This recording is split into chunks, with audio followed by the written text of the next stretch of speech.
কবিতাৰ শিৰোনাম বৰষা সিক্ত ৰাতি। কবি জ্যোতি মাধৱ। আহিবাচোন এদিন বৰষা সিক্ত ৰাতি, যেতিয়া হাৰে থাকে মোৰ দৰে বহুজন বিষাদৰ লগত সহবাস কৰি। স্মৃতিৰ পৃষ্ঠাবোৰ এটি দুটিকৈ খুলি দেখুৱাম হৃদয় দলিচাত বহি। আহিবাচোন নিশা বৰষুণত তিতা দুবৰি গছকি, ভঙা হৃদয়ৰ কৰুণ বিননি শুনিবা নীৰৱে কাণ পাতি। সময়ৰ কোলাত থাকে সুখ দুখৰ অনেক ছবি, চাবাহি এবাৰ লিৰিকি বিদাৰি।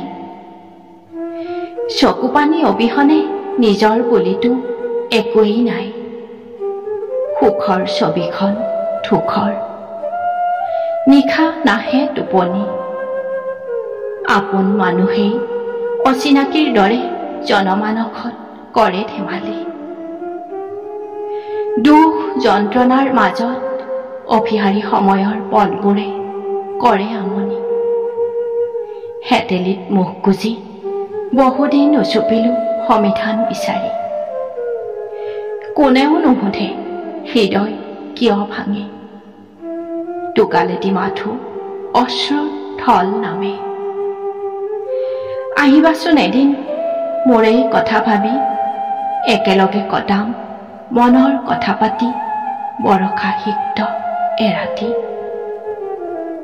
একেলগে কটাম মনৰ কথা পাতি বৰষা সিক্ত এৰাতি।